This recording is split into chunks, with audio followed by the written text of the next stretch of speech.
성도님들, 물은 100도씨에서 끓습니다. 그냥 물을 가열하면 99도까지는 끓는 흉내만 내죠. 그러다 100도가 넘어가는 시점이 되면 물이 끓기 시작합니다.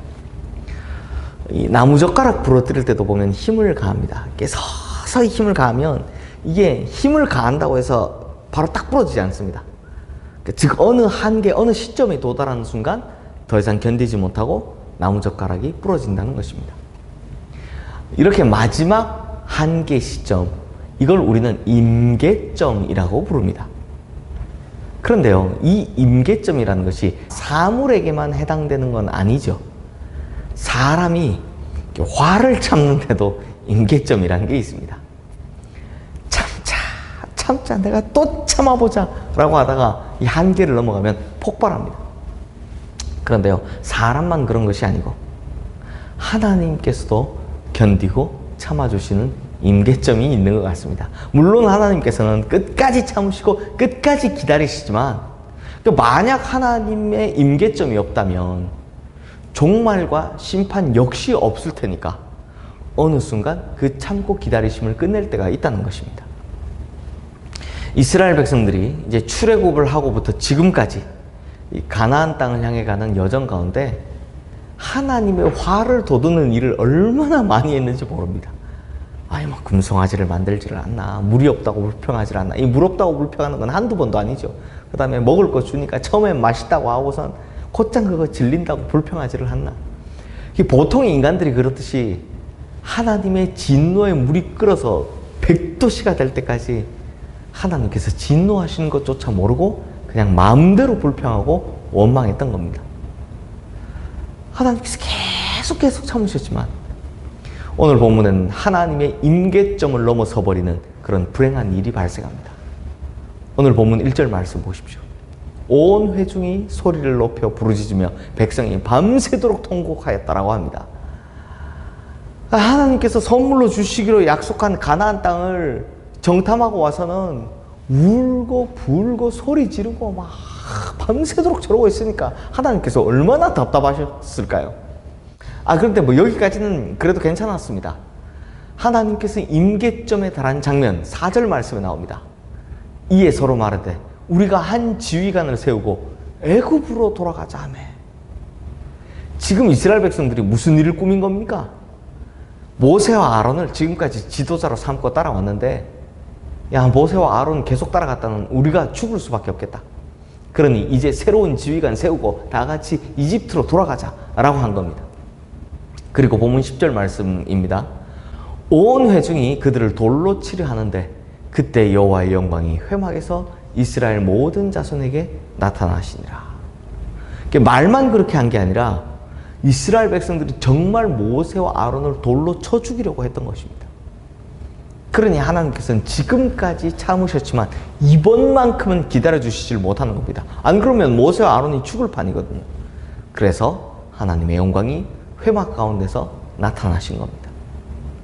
그렇다면 성도님들, 하나님께서는 왜 못 참으셨을까요? 우리처럼 그냥 참다 더는 못 참겠다 이러신 걸까요? 아닙니다. 성경에 보면 하나님의 임계점은 명확합니다. 하나님의 임계점이 과연 언제냐? 바로 다시 죄로 돌아가려 할 때입니다. 하나님께서는 자유를 주시려고 구원을 베푸셔서 노예에서 우리를 해방시켜 주셨는데, 사람은 다시 죄의 낙을 즐기던 세상이 좋고 마귀에게 사로잡혀 종로로 타던 시절이 좋았노라고 그래서 다시 입애굽하겠다고 하면 그때는 하나님께서도 참으실 수 없는 겁니다. 사랑하는 성도님들, 저는 신방하다 보면 어떤 성도님께서 목사님, 예전에 우리 아이들이 교회에 잘 다녔는데 지금은 안 나가요 하면서 이것으로 가슴을 치시며 기도하시는 분을 보는가 하면, 이게 반대로요. 예전에 교회를 잘 다녔으니까 지금 교회를 안 나와도 내 자녀의 구원에는 문제가 없을 것이다 라고 생각하시는 분들도 계십니다. 근데 의외로 조금 있으십니다, 이런 분들이. 성도님들, 절대 그렇지 않습니다. 차라리 예수님을 몰랐으면, 복음을 몰랐으면, 구원을 몰랐으면 하나님께서는 한없이 참고 기다려 주십니다. 그런데 예수님도 알고 복음도 들었고 구원이 무엇인지도 다 경험했는데 다시 입 애굽하는 것처럼 저 죄악 세상으로 돌아가 버린다면 그것이야말로 하나님의 엄청난 진노의 대상이라는 것입니다.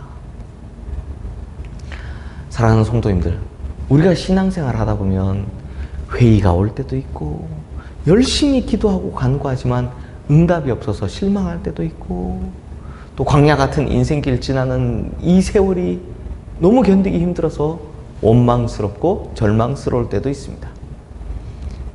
그러나 그때 다시 이집트로 돌아가자.